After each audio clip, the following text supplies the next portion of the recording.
नमस्कार साथियों।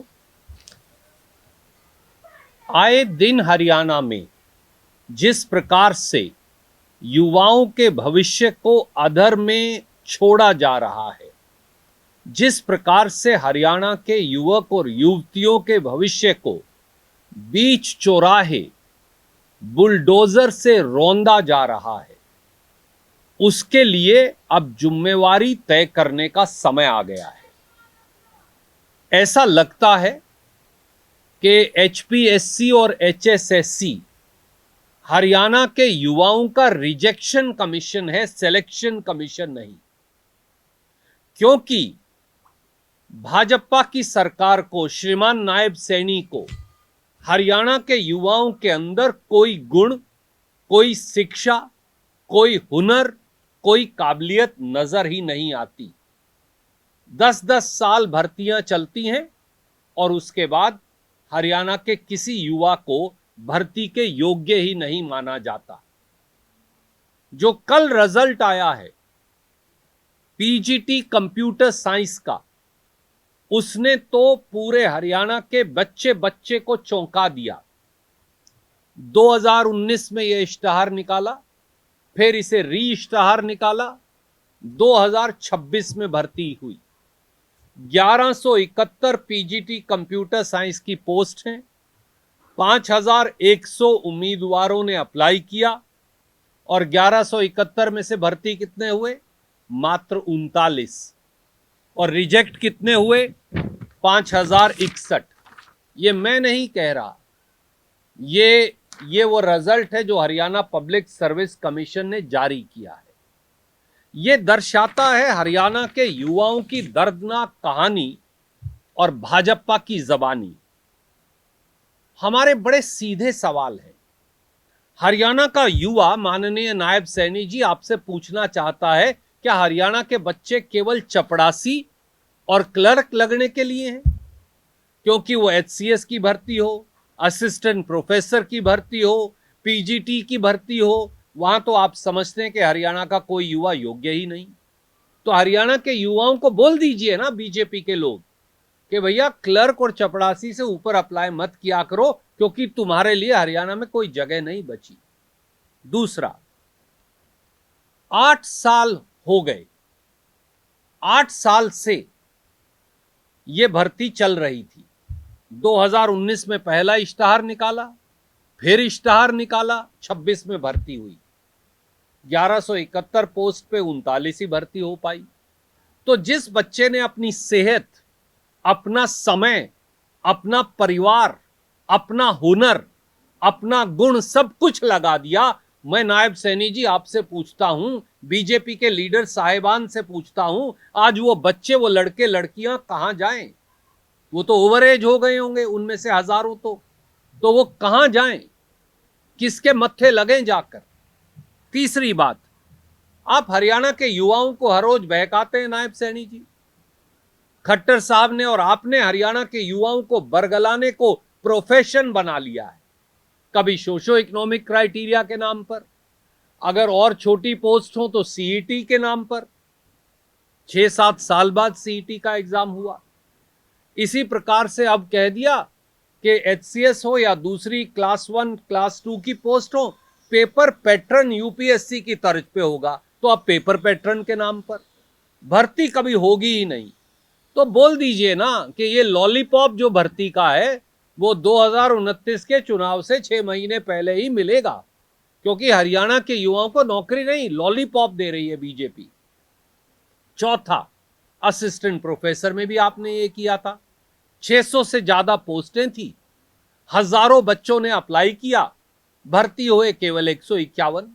क्या हरियाणा में कोई ऐसा लड़का या लड़की नहीं जो असिस्टेंट प्रोफेसर, एचसीएस, पीजीटी उन नौकरियों को पा सके? एससी और बीसी के हमारे बच्चों का और बुरा हाल किया, इकोनॉमिक वीकर सेक्शन के बच्चों का और बुरा हाल किया। 60 के करीब एससी, बीसी और ईडब्ल्यूएस की पोस्ट थी असिस्टेंट प्रोफेसर की भर्तियों में, केवल 6 भर्ती हुए। तो हरियाणा में दलित का बच्चा, हरियाणा में किसी प्रजापत या जांगड़ा समाज का बच्चा, कंबोज और कश्यप का बच्चा हरियाणा में गरीब सामान्य वर्ग का ब्राह्मण, राजपूत या किसी और बिरादरी से आने वाला बच्चा अगर लिखित परीक्षा पास करता है तो भी उसको इंटरव्यू में नायब सैनी जी खारिज कर देंगे, क्योंकि आपका ये एससी बीसी और जनरल कैटेगरी विरोधी रवैया है। और पांचवा और सीधा सवाल, आजकल मोदी जी का स्टाइल अपनाने की बहुत कोशिशें हो रही हैं नायब सैनी जी द्वारा। अब परीक्षा पे चर्चा करेंगे मुख्यमंत्री, आज कैथल में कर रहे हैं। भैया परीक्षा पे तो चर्चा कर रहे हो, पर नौकरी तो कोई नहीं दे रहे। बच्चा परीक्षा पास भी कर लेगा अपने हुनर और गुण से, परीक्षा में चर्चा का फायदा क्या है जब रोजगार ही नहीं दोगे? क्योंकि आपको तो हरियाणा का कोई बच्चा योग्य दिखता ही नहीं। श्रीमान नायब सैनी जी, हरियाणा के युवा पुकार पुकार कर कह रहे हैं, आपको भी और बीजेपी के लीडर साहिबान को भी, उन केंद्रीय मंत्रियों को भी जो बड़ी बड़ी गाड़ियां और कोठियां लिए बैठे हैं, उन सारे प्रदेश के मंत्रियों और विधायकों को भी बीजेपी के, उन सब सांसदों को भी बीजेपी के सामने आइए और जवाब दीजिए कि हरियाणा के बच्चे क्यों बीजेपी उनको नालायक समझती है, जबकि हमारा यह मानना है कांग्रेस पार्टी में कि हरियाणा का युवा सबसे प्रतिभाशाली है, हरियाणा का युवा गुणी है, हरियाणा के युवा में हुनर है, शिक्षा है, पर नायब सैनी जी ने उनके मौके रोक रखे हैं। ये क्यों, इसका जवाब दीजिए। असिस्टेंट प्रोफेसर हिंदी का भी कॉलेज करने का कल रात को रिजल्ट जारी हुआ है, जिसमें फाइनल रिजल्ट जारी किया गया है और अभ्यर्थियों का आरोप है कि इसमें भी 50% से ज़्यादा युवा जो है बाहर राज्य में लगे। ये जो पीजीटी कंप्यूटर साइंस का रिजल्ट है, ये भी ये रिजल्ट रात को जारी हुआ, रविवार की रात को, जिसको अगर आज युवा करें कि इसमें भी बाहर के युवाओं को मौका मिला। पवन जी, मैंने कई बार ये बात उठाई है और 11 अलग अलग श्रेणियों की नौकरियों की लिस्ट जारी की है, एक बार नहीं अनेकों बार।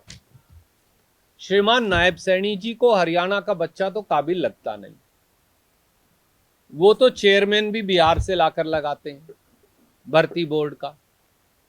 और जो बच्चे भर्ती होते हैं वो जज हो, एचसीएस हो, क्लास 1 क्लास 2 की किसी और अच्छी पोस्ट पर हो, अध्यापक हो, प्रोफेसर हो, लेक्चरर हो, टीचर हो, उन सब पर हरियाणा से बाहर के बच्चे भर्ती होते हैं।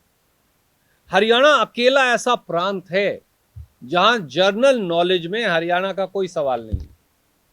हरियाणा पहला ऐसा प्रांत है जहां बच्चों की दक्षता को, उनकी हुनर या काबिलियत को जो नौकरी लगने आते हैं, हरियाणा की संस्कृति और संस्कार के, रहन सहन और पहरावे के, हमारे रीति रिवाज के, हमारे दिनचर्या के आधार पर उनका मूल्यांकन किया ही नहीं जाता।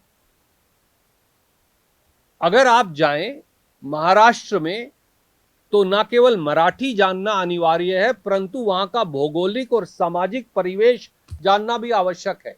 उस पर जनरल नॉलेज के सवाल भी आएंगे, मौखिक सवाल भी पूछे जाएंगे। माफ कीजिए, हम नहीं कह रहे कि बाहर का बच्चा यहां आकर नहीं लग सकता, पूरे देश में आप कहीं भी नौकरी ले सकते हैं, परंतु उसको हरियाणा के सामाजिक परिवेश की, भौगोलिक परिस्थिति की, सामाजिक विषमताएं और समानताओं की, लोगों की मुश्किलात की, बोली, पहरावा, रीति रिवाज, संस्कार और संस्कृति की जानकारी होगी, तभी तो वो काम कर पाएगा अफसर के तौर पर। इन तमाम भर्तियों में से एक जो सबसे बड़ा मुद्दा है, आपने युवाओं से बात भी की है, जो 35% की कंडीशन रखी गई है, जो इंग्लिश की जो भर्ती असिस्टेंट प्रोफेसर की जो कोर्ट में चली गई है, उसमें भी, या फिर पीजीटी कंप्यूटर साइंस की जो बात हो रही है उसमें भी 35% जो क्राइटेरिया रखा है। सर एचपीएससी ये कहती है कि क्या नेट क्वालिफाइड जो बच्चे हैं या गोल्ड मेडलिस्ट जो बच्चे, क्या वो 35% नंबर नहीं ले सकते? क्या 35% की कंडीशन गलत है? रणदीप सुरजेवाला या कांग्रेस पार्टी ये मानती है कि 35% के क्राइटेरिया कोई नहीं रखना चाहिए? देखिए, कमीशन क्राइटेरिया सेट कर सकता है, मैं ये मानता हूं। मैं विपक्ष में होकर आपको ऐसी बात नहीं कहूंगा कि कमीशन क्राइटेरिया नहीं बना सकता, बना सकता है, परंतु वो क्राइटेरिया ऐसा तो हो जहां हमारे बच्चे भर्ती हो सकें।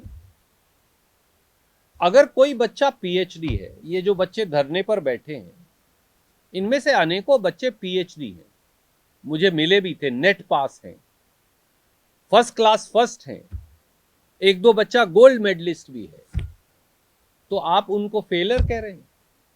इसका मतलब तो आपका पूरा सिस्टम और सरकार फेलियर है। वो बच्चे हरियाणा के किसी मंत्री या मुख्यमंत्री से बेहतर जानकारी रखते हैं, परंतु श्रीमान नायब सैनी और उनकी सरकार हमारे उन सारे बच्चों को जो हमारी यूनिवर्सिटियों से पीएचडी की, हमारी यूनिवर्सिटियों से जिन्होंने फर्स्ट क्लास फर्स्ट में एमए की, बेहतरीन नंबर लेकर आए, स्कॉलरशिप ली, नेट पास किया जो भारत सरकार के थ्रू होता है, उसके बावजूद भी उनको अयोग्य क्यों घोषित किया जा रहा है? या तो ये हो कि आपके पास 2 लाख बच्चे आ गए तो आपने 35% का क्राइटेरिया लगा दिया। आप हरियाणा की यूनिवर्सिटियों के पास बच्चों को नालायक क्यों मानते हो नायब सैनी जी? प्रश्न ये है। तो कौन सी यूनिवर्सिटी में बच्चे भर्ती हो, हम कह देंगे कि भैया हरियाणा के स्कूल कॉलेज में भर्ती ना हो, क्योंकि ये तो वोट ऑफ नो कॉन्फिडेंस खुद ही कर रहे हैं, हम वहां भर्ती करा दिया करेंगे अपने बच्चों को। ये मूलभूत प्रश्न है। एक मुद्दा आपने और भी उठाया कि जो बच्चे डिपोर्ट किए जा रहे हैं विदेशों से, हरियाणा के, पंजाब के, कोई आंकड़ा है आपके पास कितने हैं? जी बिल्कुल, पहली बार हिंदुस्तान में वो आंकड़ा सामने आया है। आज तक सरकारें छुपा लेती थी। कल संसद में मेरे प्रश्न के जवाब में 14 पेज का जवाब आया है, और उसमें अलग अलग मुल्कों से कितने हमारे युवा डिपोर्ट किए गए हैं, बाहर वापस भेजे गए हैं, हथकड़ियों में, चेन में, बेइज्जत करके, जेलों में ठूस कर, जानवरों की तरह का व्यवहार कर 1,60,000 लोग हिंदुस्तानियों को वापस किया गया है। 1,60,000। वो संख्या मैंने मांगी है अलग से, मैं वो जरूर आपको दूंगा, और इस जवाब की कॉपी भी मैं आपको भेजे देता हूं। उन 1,60,000 में अमेरिका से हथकड़ियां लगाकर हमें बेइज्जत करके वापस भेजा जा रहा है, कनाडा से, जापान से, ऑस्ट्रेलिया से, कोई शायद ऐसा मुल्क नहीं। ये पिछले 4 या 5 साल का आंकड़ा है। मेरा सवाल इससे भी बड़ा है। अगर हरियाणा में सब चंगा सी, जैसा मोदी जी कहते हैं, वो ये 3 शब्द इस्तेमाल करते हैं, सब चंगा सी, अगर सब कुछ ठीक ठाक है, तो हमारे बच्चे अपनी जमीन बेचकर, अपना मकान गहने रखकर, अपने माँ बाप के सर पे कर्ज लेकर 40 लाख 50 लाख में विदेश जाने पर मजबूर क्यों है? आप पूरी जीटी रोड पर कैथल, जींद तक चले जाइए, महेंद्रगढ़, नारनौल, रेवाड़ी तक, और उधर सरसा और फतेहाबाद तक, हर गांव के बाहर बोर्ड मिलेगा, कनाडा जाओ, ऑस्ट्रेलिया जाओ। क्यों? क्योंकि नायब सैनी जी की सरकार में, भाजपा की सरकार में, ना केंद्र में ना हरियाणा में कोई मौका युवाओं के लिए बचा है। इसलिए वो हताश और निराश होकर, चाहे डोंकी रूट से और चाहे किसी और तरीके से, विदेश 2 रोटी कमाने के लिए जा रहे हैं। आपने देखा हमारे बच्चे तो यूक्रेन युद्ध में भी मजबूरी में चले गए।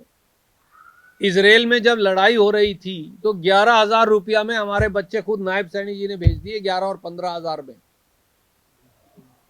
रूस से तो कई वीडियो आए हैं जहां हमारे बच्चे मर गए, यूक्रेन में हमारे बच्चे मर गए, इजराइल में हमारे बच्चे मर गए।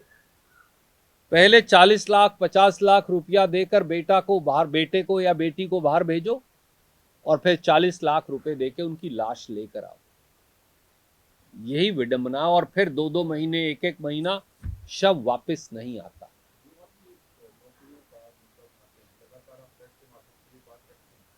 अगर कुछ होता दिखता नहीं है, तो क्या इसमें कांग्रेस पार्टी का कुछ आगे का प्लान है कि किस तरीके से इस चीज को उठाएंगे, मीडिया से अलग? आपका सवाल वाजिब है। आपने ये देखा कि जब ये अटैची कांड भी हुआ था, तब भी हमने पब्लिक सर्विस कमीशन का घेराव किया था। तो अनेकों बार कांग्रेस पार्टी और उसके संगठनों ने, वो युवा कांग्रेस हो, महिला कांग्रेस हो, छात्र संघ हो, या कांग्रेस का प्रिंसिपल यूनिट हो, हम कई बार ये कर चुके हैं। और मैंने प्रदेश कांग्रेस के सम्मानित अध्यक्ष राव नरेंद्र सिंह जी से भी बात की है। उनका ये मानना है कि ये सबसे बड़ी समस्या है, और इसको लेकर वो भी एक कार्यक्रम बना रहे हैं। सर, आज आपने जो ट्वीट भी शेयर किया है, जो अमेरिका और इंडिया की ट्रेड डील हुई है, उसमें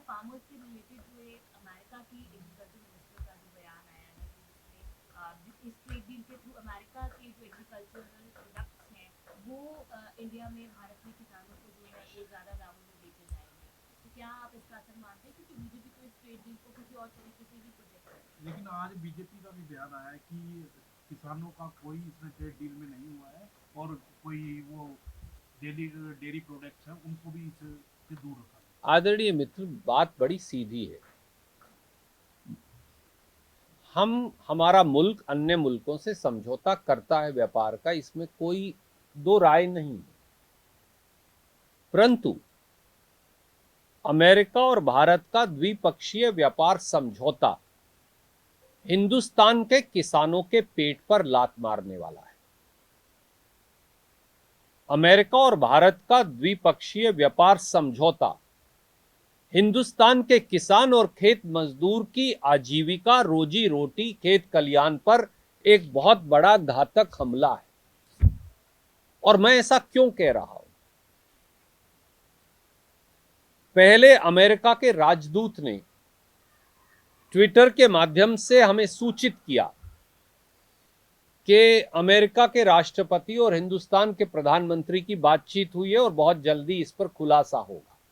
वो भी अमेरिका के राजदूत ने हमें बताया जो हिंदुस्तान में है।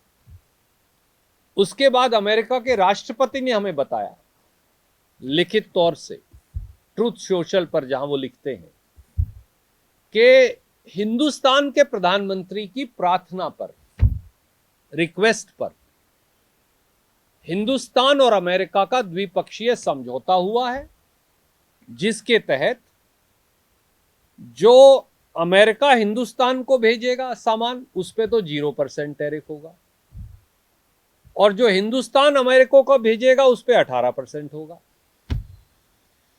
और अगले सालों में 500 बिलियन अमेरिकी डॉलर का सामान अमेरिका भारत को बेचेगा। ये बात सही आप सबने पढ़ी। मनमोहन सिंह जी और कांग्रेस के समय में तो 3% टैरिफ लगता था जब हम भेजते थे,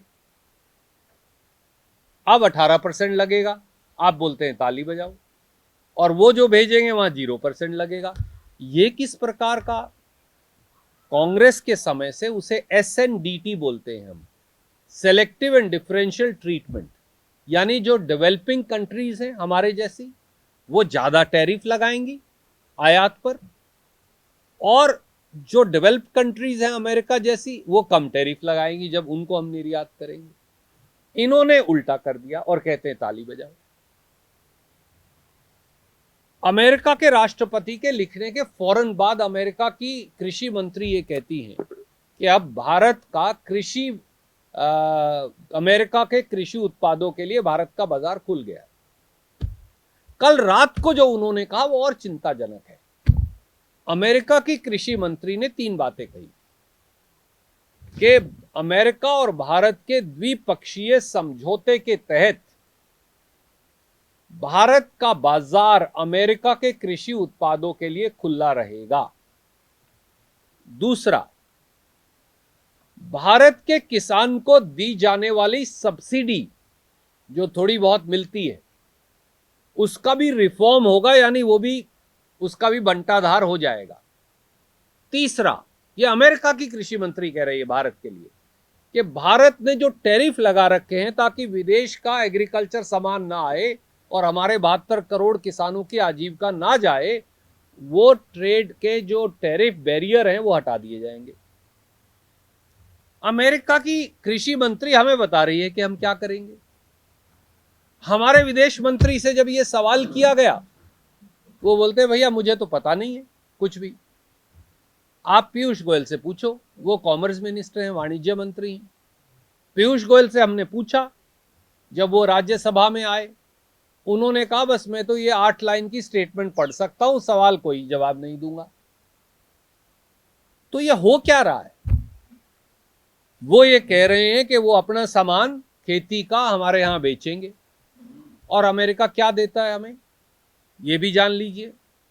अमेरिका से ऑलरेडी हम कपास मंगवाते हैं, मोदी जी ने शुरुआत की है। अमेरिका हमें मक्का बेचना चाहता है, अमेरिका हमें सोयाबीन तेल बेचना चाहता है, अमेरिका हमें सेब बेचना चाहता है, अमेरिका हमें सब किस्म के फल बेचना चाहता है।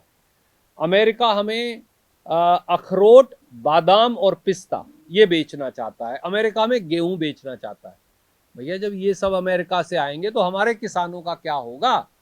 और आप क्यों आगे आकर नहीं कह रहे कि अमेरिका की कृषि मंत्री झूठ बोल रही है? मैं आज आपके चैनल्स पर यह कहता हूं, चुनौती देता हूं प्रधानमंत्री जी को भी और देश के वाणिज्य मंत्री को भी। आप बोलिए ना कि कृषि मंत्री झूठ बोल रही है। वो कहे जा रहे हैं, आप कह रहे हैं अभी फैसला ही नहीं हुआ। अमेरिका का जो ट्रेड रिप्रेजेंटेटिव है जेमिसन ग्रेयर, वो ये कहता है कि सब समझौता हो गया, हमें तो सब मालूम है क्या क्या उसका विवरण है, कौन सी शर्तें हैं। हमारे वाणिज्य मंत्री कहते हैं अभी चर्चा हो रही है।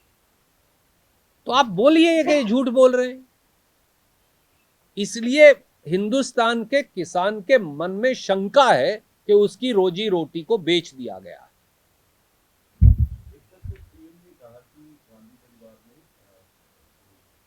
गांधी उनका नाम लिया गया। देखिए, प्रधानमंत्री जी कभी भी इस मुल्क के सार्थक मुद्दों की बात नहीं करेंगे। वो ये क्यों नहीं बता रहे कि ऑपरेशन सिंदूर में समझौता करने की बात हो तो उसका फैसला अमेरिका के राष्ट्रपति करेंगे। अमेरिका के राष्ट्रपति ये बयान दे देते हैं कि हिंदुस्तान अब ईरान से तेल नहीं खरीदेगा। भैया आप कौन हो? अमेरिका के राष्ट्रपति ने यह बयान दे दिया कि हिंदुस्तान अब रूस से तेल नहीं खरीदेगा, जहां से 40% कच्चा तेल आता है जो हमारी एनर्जी सिक्योरिटी के लिए जरूरी है। अब अमेरिका के राष्ट्रपति ने ट्रेड डील अनाउंस कर दी। तो यह सरकार अमेरिका से चल रही है या हिंदुस्तान के चुने हुए प्रधानमंत्री चला रहे हैं? पहला तो यही सवाल का जवाब दे दो। और दूसरा, जनरल नवराने की जो आर्मी चीफ है, उनकी जो किताब है जिसमें यह लिखा है कि जब चीन हमारे ऊपर चढ़ाई कर रहा था और हमारी फौज फायर करने का आदेश मांग रही थी, तो हमारे रक्षा मंत्री राजनाथ सिंह जी और प्रधानमंत्री जो है वो छुप गए थे और उन्होंने अपने हाल पर आर्मी को छोड़ दिया था। यह भारत की संप्रभुता से खिलवाड़ है। इसका जवाब बीजेपी और प्रधानमंत्री जी को देना चाहिए। और पूछेंगे तो और एक्सपैंड होता।